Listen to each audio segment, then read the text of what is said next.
आज हम लोग देखेंगे कि आणविक द्रव्यमान संख्या निकालने का तरीका, यानी फाइंड द मॉलिक्यूलर मास। तो मॉलिक्यूलर मास निकालने के लिए आप लोगों को परमाणु द्रव्यमान संख्या का जानकारी होना चाहिए। यदि परमाणु द्रव्यमान संख्या आप जानते हैं तो आणविक द्रव्यमान संख्या को आसानी से ज्ञात कर सकते हैं। देखते हैं हम लोग कि आणविक द्रव्यमान संख्या कैसे निकालते हैं। आणविक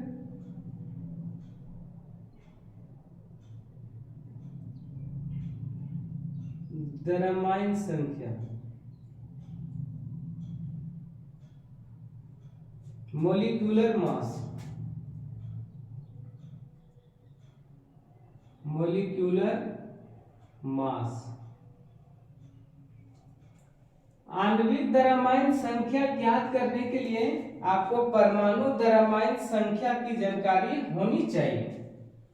तो परमाणु द्रव्यमान संख्या आप लोगों को निकालने का हम तरीका बताएंगे, लेकिन उसमें दो कंसेप्ट आप लोगों को याद रखना। सबसे पहले एक ये जानना पड़ेगा कि सम संख्या यानी इवन नंबर में हम लोग क्या करेंगे, जब इवन नंबर होगा तो डबल कर देंगे। जैसे इवन नंबर 4 है तो 4 का डबल करेंगे तो 8 होगा।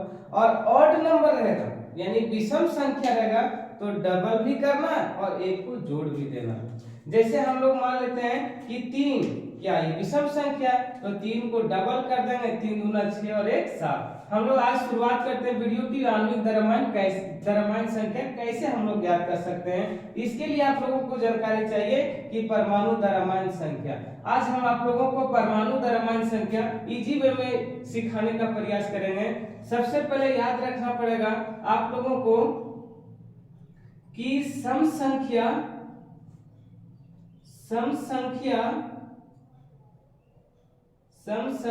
को डबल कर देना है, सम संख्या को डबल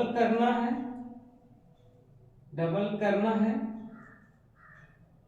और दूसरा पॉइंट याद रखना है कि विषम संख्या को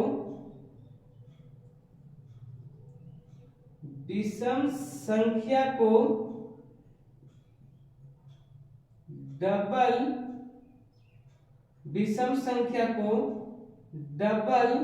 प्लस 1 करना, डबल करके 1 जोड़ देना, डबल प्लस 1 करना है। और तीसरा कंडीशन आप लोगों को ये याद रखना पड़ेगा, परमाणु द्रव्यमान संख्या निकालने के लिए सबसे पहले आप लोगों को सम संख्या को डबल करना है, विषम संख्या को डबल करके 1 जोड़ना है। और तीसरा कंडीशन याद रखना पड़ेगा हाइड्रोजन, और दूसरा है हाइड्रोजन हो गया, उसके बाद बेरिलियम, हाइड्रोजन, बेरिलियम और एक नाइट्रोजन, और चौथा याद रखना पड़ेगा आर्गन।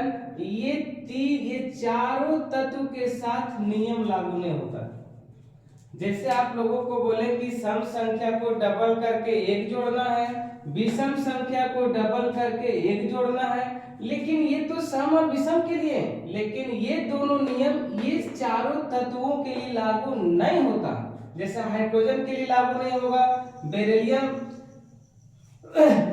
के लिए लागू नहीं होगा, हाइड्रोजन, हीलियम, लिथियम, बेरिलियम के लिए भी लागू नहीं होगा, नाइट्रोजन के लिए भी लागू नहीं होगा और आर्गन के लिए भी लागू नहीं होगा। आज हम लोग कैसे निकालेंगे परमाणु द्रव्यमान संख्या, वो हम लोग ज्ञात करेंगे। सब शुरुआत करते हैं कि हाइड्रोजन, आप लोगों को पता है कि हाइड्रोजन की परमाणु संख्या 1 और इसका परमाणु द्रव्यमान संख्या भी होगा 1, क्योंकि हाइड्रोजन का परमाणु संख्या 1 है, एक विषम संख्या है, तो विषम संख्या को बोले थे कि डबल कर देना है, लेकिन यहाँ एक कंडीशन और बोले कि ये दोनों नियम हाइड्रोजन के लिए लागू नहीं होता। तो याद रखना आप लोगों को कि हाइड्रोजन की परमाणु संख्या 1 और परमाणु द्रव्यमान संख्या 1 होता। उसके बाद हाइड्रोजन के बाद आते हैं हीलियम। क्या आते हैं? हीलियम। हीलियम की परमाणु संख्या 2, तो परमाणु द्रव्यमान संख्या कितनी होनी चाहिए? होगा 4, क्योंकि सम संख्या और सम संख्या का क्या करने बोले थे? डबल। तो 2 का डबल कितना हो गया? 4। फिर आते हैं हम लोग क्या चाहिए, लिथियम। लिथियम की परमाणु संख्या 3 और परमाणु द्रव्यमान संख्या कितनी होनी चाहिए, कितनी, ये विषम संख्या, तो विषम संख्या को डबल कर देंगे तो 3 दूना 6 और डबल करके एक जोड़ भी देना है तो कितना हो गया 7। उसके बाद आते हैं बेरिलियम। बेरिलियम की परमाणु संख्या 4, तो इसका परमाणु द्रव्यमान संख्या कितना होना चाहिए 8, लेकिन होगा इसका कितना 9। शुरू में ही बोले थे कि हाइड्रोजन और बेरिलियम के लिए ये दोनों नियम लागू नहीं होता है, तो ये पॉइंट हाइड्रोजन और बेरिलियम को आप लोगों को याद रखना पड़ेगा। हम उसके बाद आते हैं बोरॉन। बोरॉन की परमाणु संख्या 5, तो परमाणु द्रव्यमान संख्या, देखो ये विषम संख्या है तो विषम संख्या को डबल करने बोले थे तो 5 दूना 10 और एक जोड़ने बोले थे तो 11। उसके बाद हम लोग आते हैं कार्बन। कार्बन की परमाणु संख्या 6, इसका परमाणु द्रव्यमान संख्या कितना होगा 12, सम संख्या है इसलिए डबल करना है तो 6 दूना 12।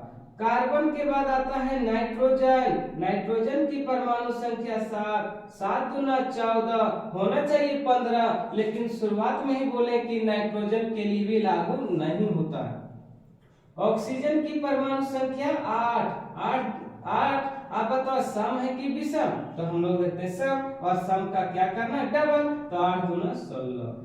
उसके बाद आते हैं फ्लोरीन। बहुत विद्यार्थी लोग फ्लोरीन को F लिखते हैं जो कि गलत है, केवल लिखना F का, यानी फ्लोरीन की परमाणु संख्या 9, तो 9 ये सम है कि विषम, तो हम लोग जानते हैं विषम है, और विषम का क्या करना डबल कर देना, तो 9 दूना 18 और 1 19, विषम संख्या का डबल करके जोड़ना। फ्लोरीन के बाद हम लोग आते हैं क्या चीज, नियोन। नियोन की परमाणु संख्या 10, ये सम संख्या है तो डबल कर देना है तो कितना हो जाएगा 10 दूना 20। उसके बाद हम लोग आते हैं सोडियम। सोडियम की परमाणु संख्या 11 है तो इसका परमाणु द्रव्यमान संख्या कितना होना चाहिए, तो विषम संख्या है तो 11 दूना 22 और 1 23। सोडियम के बाद आते हैं हम लोग मैग्नीशियम। मैग्नीशियम की परमाणु संख्या 12, हम लोग जानते हैं सम है तो सम का डबल कितना 12 दूना 24। एल्युमिनियम की परमाणु संख्या 13 एक विषम संख्या है इसलिए हम लोग इसको डबल करेंगे और एक जोड़ेंगे तो 13 दूना 26 और 1 27। इसी तरह सिलिकॉन की परमाणु संख्या 14, तो इसका कितना होना चाहिए 14 दूना 28। सिलिकॉन के बाद आता है फास्फोरस। पी का मतलब फास्फोरस। फास्फोरस की परमाणु संख्या 15, तो 15 दूना 30 और 1 31। फास्फोरस के बाद आता है सल्फर। सल्फर की परमाणु संख्या 16, तो 16 एक सम संख्या है इसलिए 16 दूना 32, क्योंकि सम संख्या को डबल करना है। ये 3 कंडीशन को आप लोगों को देखना है। उसके बाद क्लोरीन। क्लोरीन की परमाणु संख्या 17, इसका जो परमाणु द्रव्यमान संख्या 17 दूना 34 और 1 35, लेकिन एग्जैक्ट मान होता है 35.5।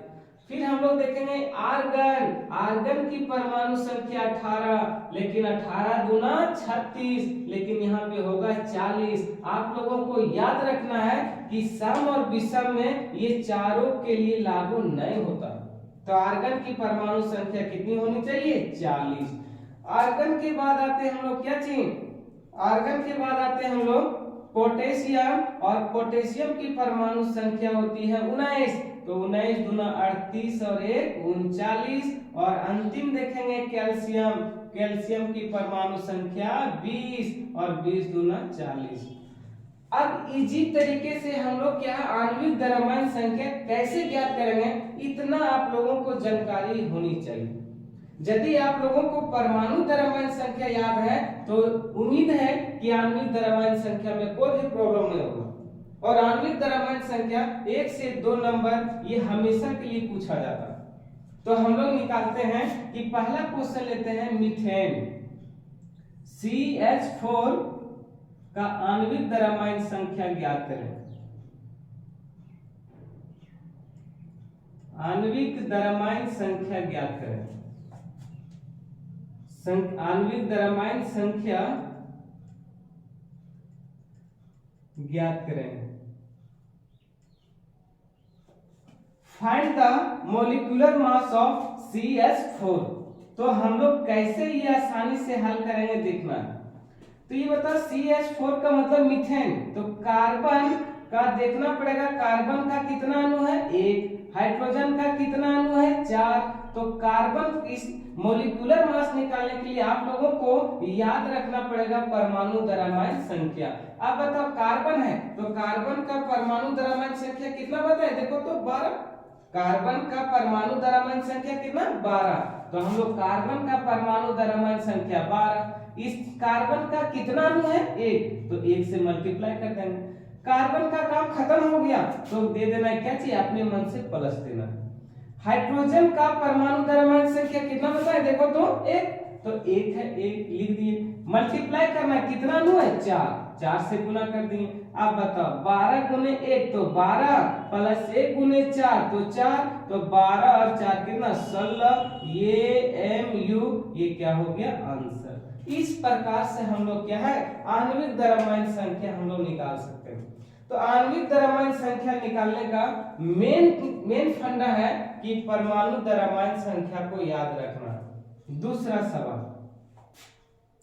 H2SO4 का आणविक द्रव्यमान संख्या ज्ञात करें। आणविक द्रव्यमान संख्या ज्ञात करें। आणविक द्रव्यमान संख्या ज्ञात करें।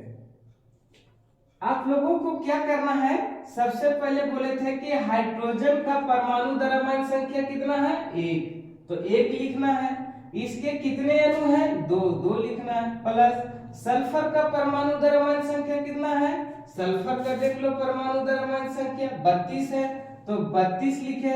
इसके कितने अणु है कुछ नहीं टेक है, 1 से मल्टीप्लाई कर देना, सल्फर का काम खत्म। फिर प्लस ऑक्सीजन का परमाणु द्रव्यमान संख्या देख लो, ऑक्सीजन का परमाणु द्रव्यमान संख्या 16, इसके कितने अणु हैं 4, 4 से मल्टीप्लाई कर दिए। आप बताओ 1 गुने 2 तो 2, 32 गुने 1 तो 32 और 16 4 तो 64। अब इसी को हल करेंगे तो 4 और 2 8, 8 और 2 कितना हो गया 10, 10 करके 4 और 2 6, 6 और 2 8, 8 लिखे। फिर 6 और 3 9, कितना हो गया 9, तो 9 हो गया, तो 98 ये MU ये क्या हो गया आंसर। इसी प्रकार से आप लोगों को यहाँ पे बताना है ग्लूकोज C6H12O6 का आणविक द्रव्यमान संख्या ज्ञात करके बताना है और कमेंट बॉक्स में आप लोगों को आंसर बताना है।